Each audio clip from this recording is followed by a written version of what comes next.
Bonjour à tous et à toutes et bienvenue chez la gardienne de l'unité.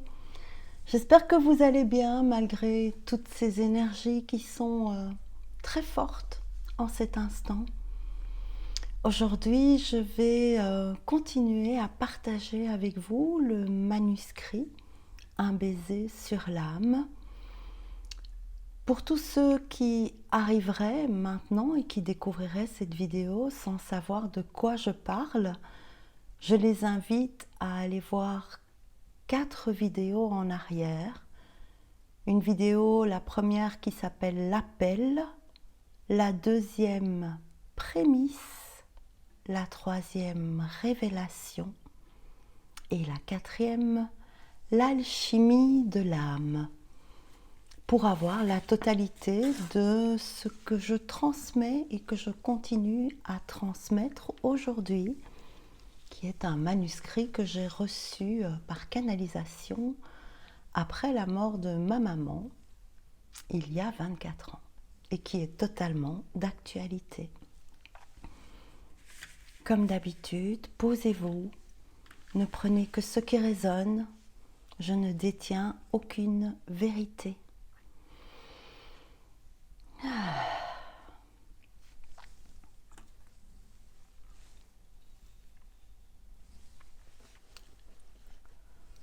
Aujourd'hui, nous allons enchaîner avec le chapitre 4. La crédibilité. Bon, je suis prête. Pourquoi ne m'a-t-elle pas donné d'amour ? Je te l'ai déjà proposé, demande-lui. C'est très difficile. Par toi, c'est si simple. Moi, je ne fais que ça, donner de l'amour. Mais maintenant, elle aussi ne fait que donner de l'amour. Ok, je me lance. Maman, pourquoi as-tu eu si peur ? Elle ne me répond pas. Non, ta question n'est pas la bonne. Pourquoi ne m'as-tu pas montré ton amour pour moi ? Encore à côté. Je ne sais pas, moi, qu'est-ce que tu veux que je lui demande ? Qu'as-tu vraiment besoin de savoir ? Je me rends compte que chaque question dans ma tête a sa réponse. Mais je n'ai jamais voulu l'entendre. Je n'ai jamais voulu l'accepter. Pourquoi ? Parce que ça signifie qu'il y a eu tellement d'amour, je n'ai pas réussi à le voir. Tu ne savais pas qu'avoir peur empêche l'amour caché de se révéler ? Tu veux dire que c'est moi qui avais peur ? Non, c'est elle. Toi, tu attendais d'être aimé, mais dans la manière dont tu te souvenais de l'amour. Moi, c'est beaucoup trop simple. Tout n'est pas amour, c'est faux. Je n'ai pas dit ça. Tu ne pouvais voir l'amour caché derrière la peur, car tu souffrais trop d'être ici. Là d'où tu viens, personne n'a peur. Blanche, ta maman, est venue expérimenter une chose précise sur Terre. Sais-tu quoi ? Non. La concurrence. Elle avait besoin de toi pour réaliser cette expérience. Tu viens d'envoyer un grand coup de tonnerre dans mon ciel bleu azur. C'est injuste, Je n'avais pas envie de vivre cette compétition permanente. Je sais, pourtant tu as choisi. Toi aussi, tu devais aller au-delà du mal-amour pour lui donner toute sa dimension, toute la dimension dont tu te souvenais. Toi, tu devais tester la capacité des humains à aimer, apprendre aux humains à pratiquer l'alchimie de l'amour. Vous, humains, êtes tous des alchimistes. Ben, tu vois, finalement, je ne parle pas avec elle. Bien sûr que si. N'as-tu pas ressenti qu'elle parle à travers moi? Si, je l'avoue. Maintenant que le danger est passé, en fait, rien n'était dangereux. C'est juste de l'amour un peu déguisé, comme on va au bal masqué. On est tous beaux, mais on est caché par un costume qui n'est pas nous. Ne me traite pas de déguisement, s'il te plaît. Excuse-moi, mais ça me permet de ramener un peu d'humour dans le trouble de mon émotion. Oh, c'est étrange. Maman s'efface. Non, c'est inexact. C'est ce que toi tu souhaites. Bon, ben quoi encore? C'est pas fini? Ah non, hein? Ne réponds pas par des silences. Quoi d'autre? À qui d'autre veux-tu parler? Ah oui, ça va, je le vois déjà aussi. Mon père est là. Lui et ma mère ont l'air à la fois proches et pourtant loin de l'autre, loin l'un de l'autre. C'est une bonne observation. Tous deux sont moi, mais chacun d'eux représente une facette différente dans un lieu différent. On dirait que tu parles d'une boule disco qui tourne. C'est une belle image, une boule d'énergie en mouvement, envoyant par réflexion de la lumière en chaque parcelle de l'univers, est très proche de ce que nous sommes. Attends, d'abord je te mets un costume de bal masqué, puis on ajoute une boule disco. Tu penses vraiment que je vais être crédible? Voilà, tu y es. Où? Attends, parce que là je capte pas du tout ce que tu dis. Si, tu captes très très bien. Va voir. C'est ce que toi, tu es venu expérimenter. La crédibilité? Non, ta crédibilité. Je ne sais pas quoi dire. Je sais. Et pourquoi tu sais? Parce que ne rien avoir à dire t'évite d'y penser et de te poser les bonnes questions. Mais j'ai pas de questions par rapport à ma crédibilité. Quel mot débile d'ailleurs. Comme si j'avais des choses importantes à dire. Tiens, c'est toi qui es fâché à présent. Mais oui, c'est terrible, enfin rien que l'idée de devoir parler de ça, ça m'énerve. Tu veux en parler plus tard? L'idéal, ce serait qu'on n'en reparle pas du tout. Pourtant, je sens que c'est important, mais je fais barrage. Que se passerait-il si tu lâchais l'eau? Oh non, j'ai pas envie de recommencer à pleurer.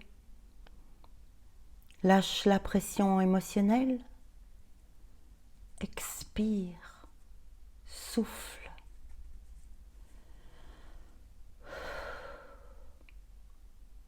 Être cru, quand on sait qu'on est lumière et le partager, ben ils sont tous morts, ceux qui ont dit de grandes vérités, la tienne. Pas tous. Ben, en tout cas, ils n'ont pas fait long feu, hein, entre Jésus et tous les autres, et Mozart.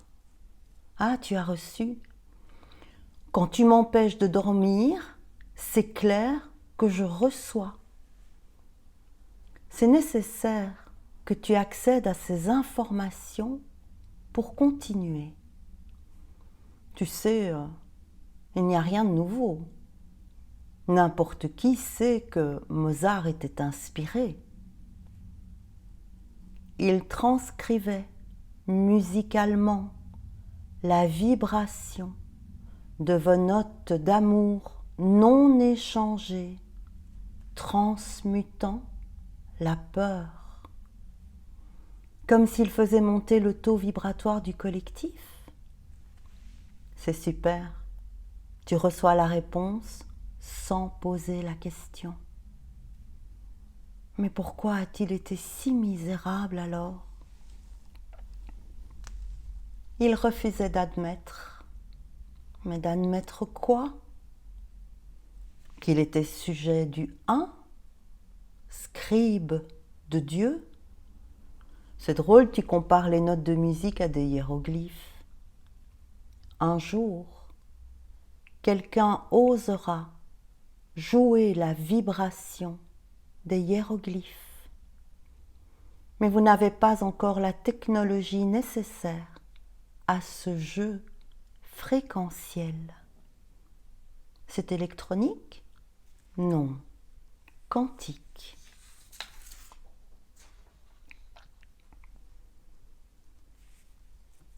Chapitre 5. Et s'il n'y avait rien après? Tu sais, moi, j'ai un très vieil ordinateur. Tout ce que j'ai de moderne, c'est un appareil photo numérique.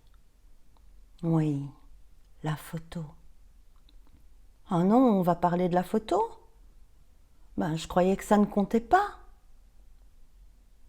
Tu as la preuve en image que tout est un, que l'échelle de temps que vous codez n'est pas une chose réelle.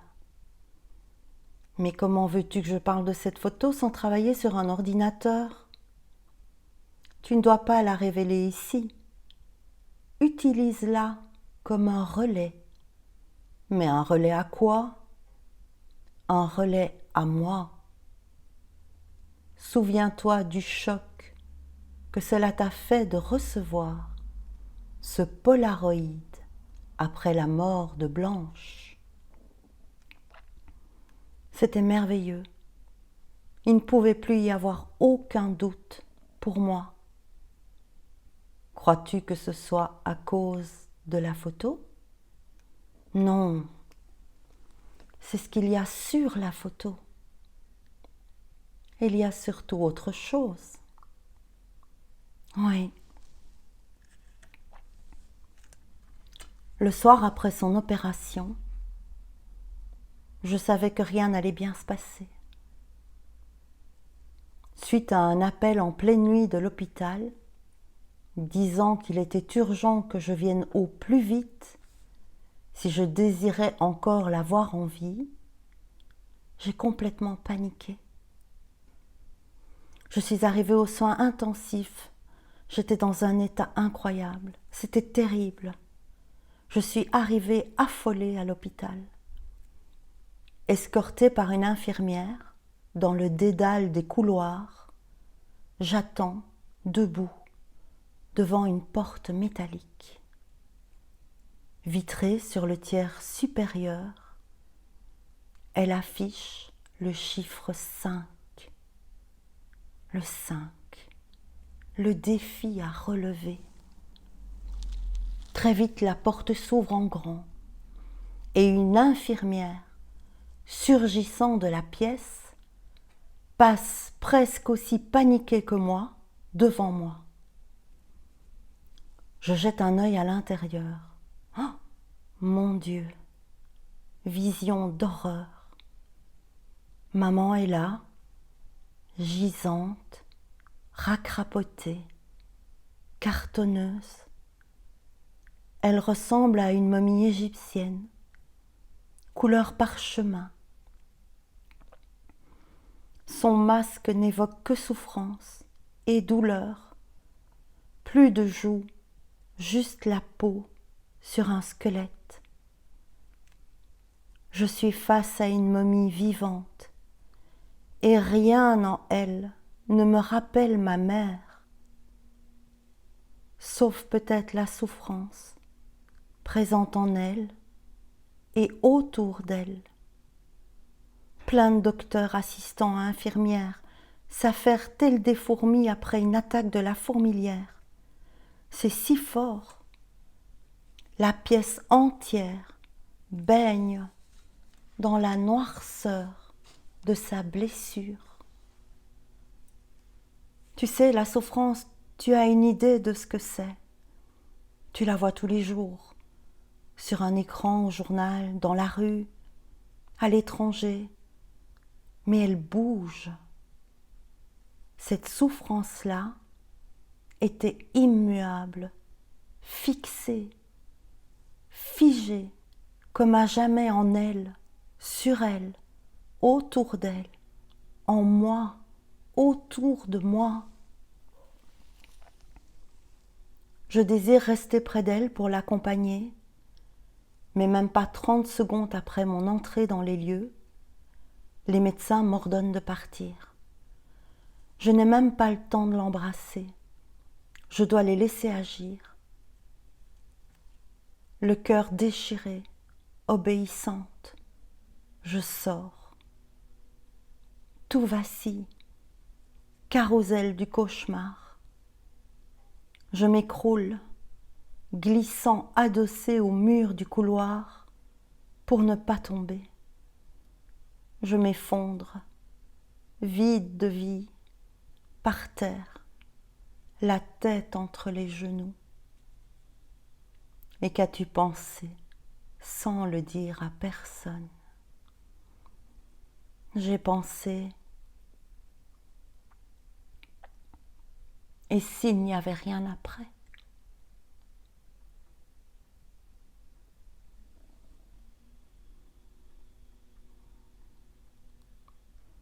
Si je me trompais, si la mort, la vie, toutes ces croyances n'étaient que pure construction de mon imagination si fertile, juste de l'illusion. Comment te sentais-tu?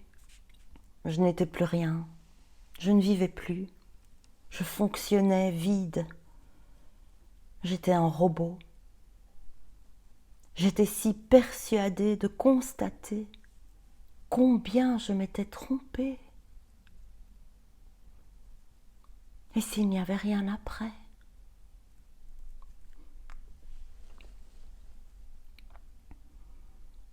Je pleure de me souvenir de cet instant. C'était terrible, presque indescriptible, comme si je n'avais plus d'âme, comme si sur ça aussi je m'étais trompée. Personne n'en a. J'aurais voulu hurler « Réveillez-vous! Vous vous trompez tous! Il n'y a rien après, juste ce monde de merde !» Après avoir donné leur identité à l'accueil, mes deux amies, Nano et Patricia, ayant enfin parqué la voiture, assez loin, arrivent à me rejoindre. Je ne dis pourtant rien. Je ne dois pas gâcher leur illusion. Toujours effondrée par terre, je me laisse regarder par leurs yeux pleins d'amour, me sentant exclue à jamais de mes rêves et des leurs.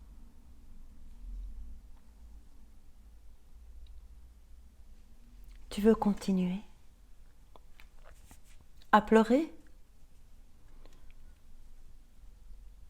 Pourquoi je pleure si fort?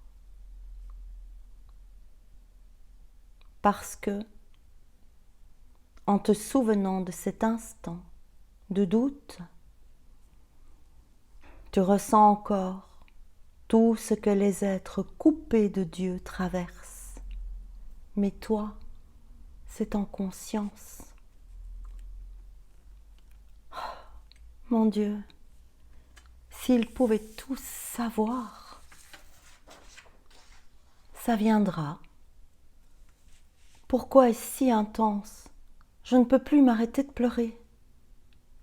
Tu pleures pour l'humanité. Je tremble, même mes mains. Tu trembles pour tous ceux qui ont oublié. Comment veux-tu que je continue à écrire? Ça va passer. Ton corps exprime le tremblement de l'âme de tous les êtres qui se croient sans moi. Je ne sais plus où on en était. Ne te fais pas violence. Attends encore un peu. Laisse le temps à tes cellules de se retrouver, de se régénérer. Lève-toi et va passer tes mains sous l'eau.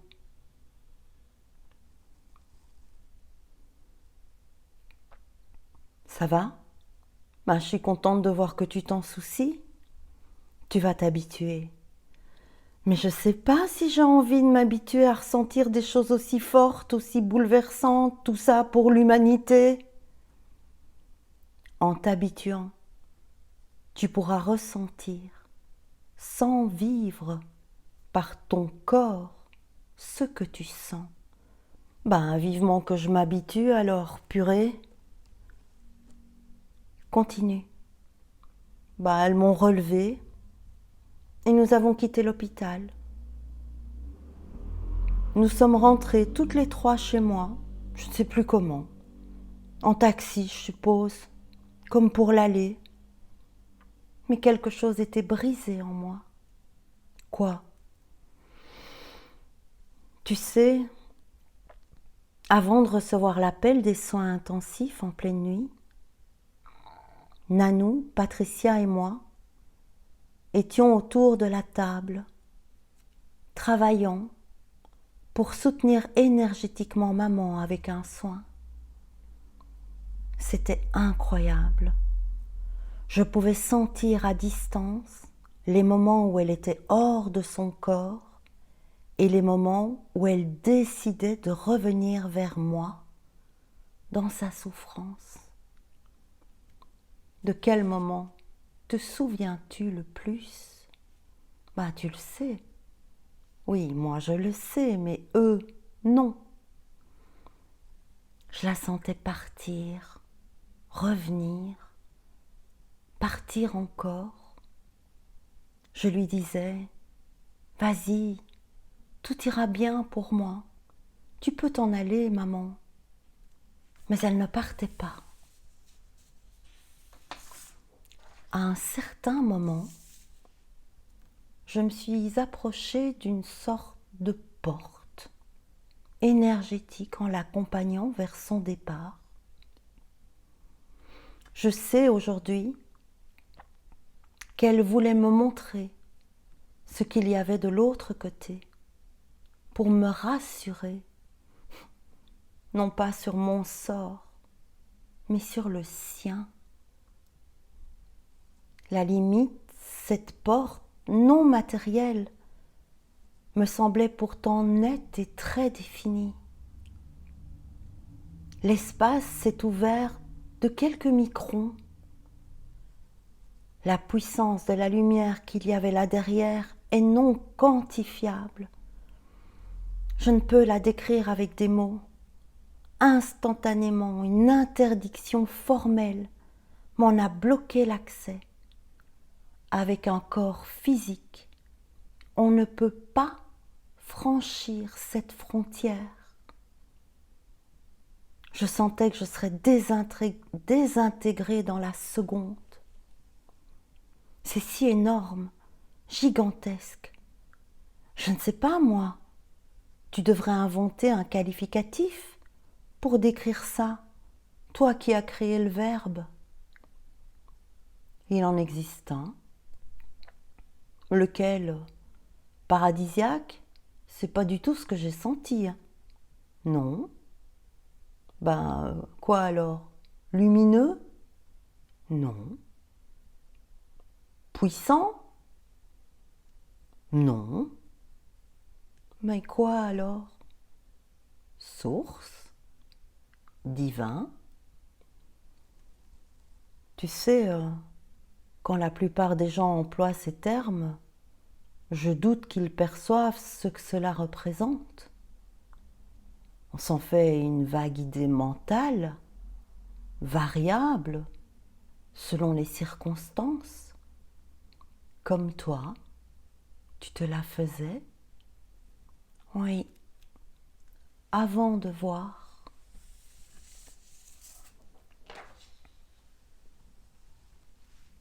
Chapitre 6. Taxi!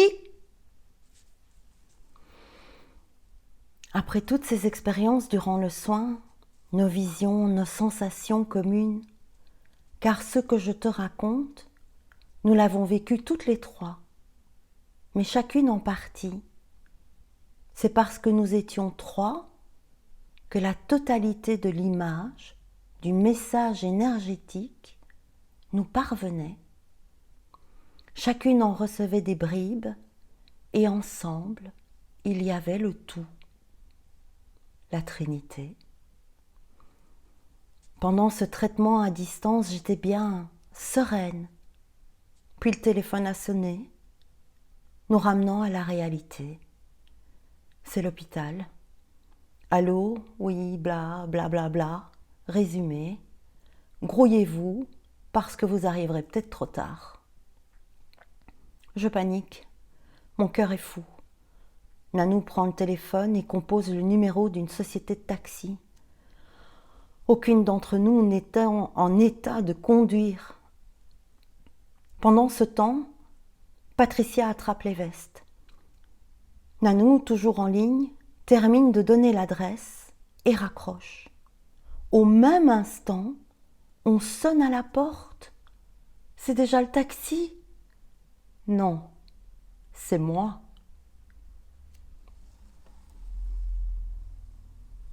Je pleure. Je ne comprenais pas.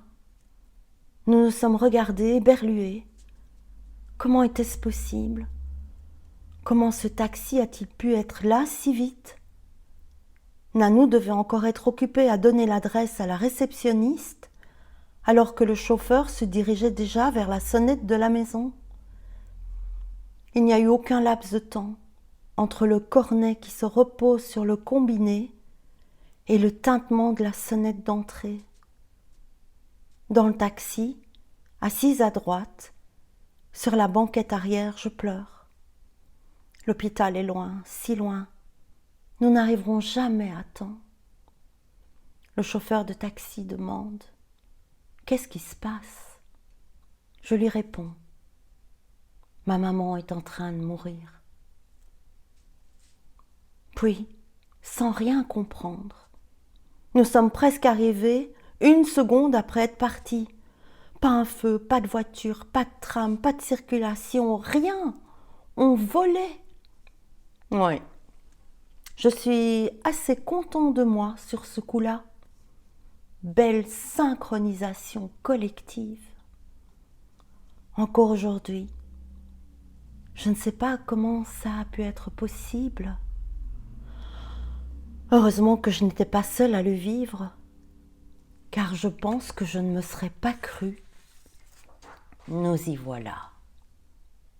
Ou à la crédibilité. Si on n'y croit pas, on n'est pas cru. Oui.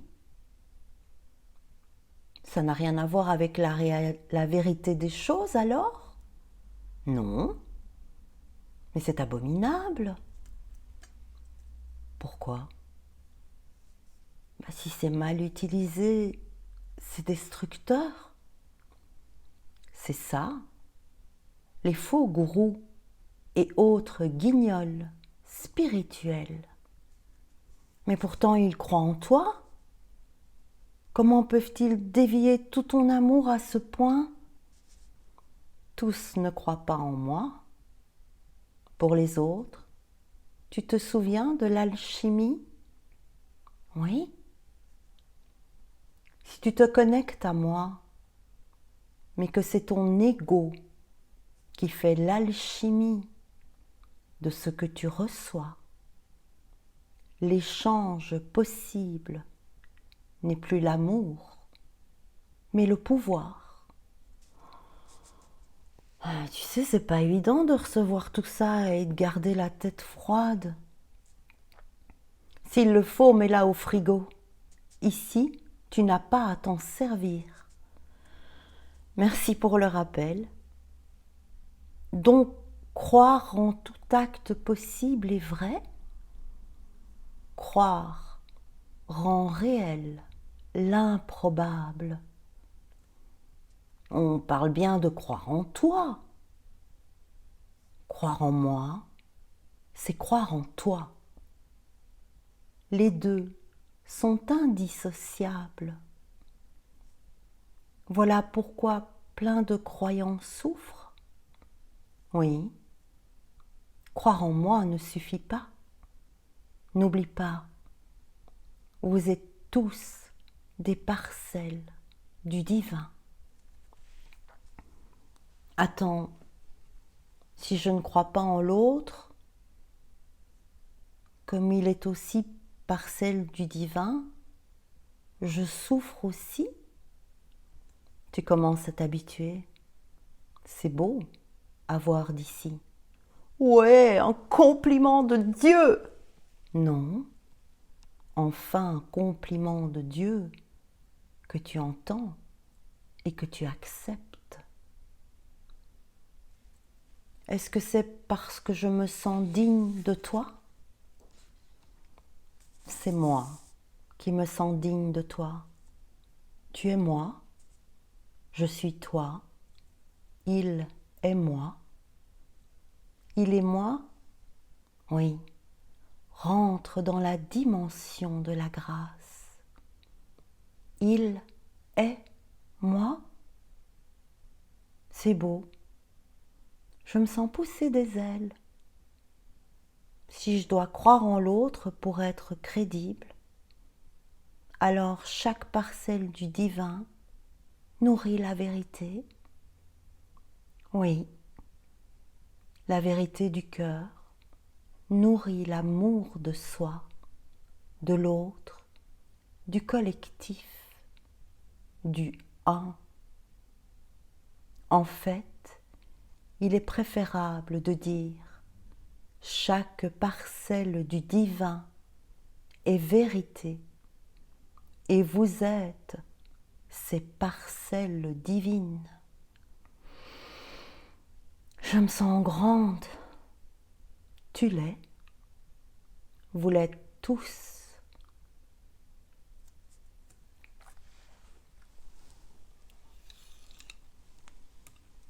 Je vous remercie de m'avoir écouté.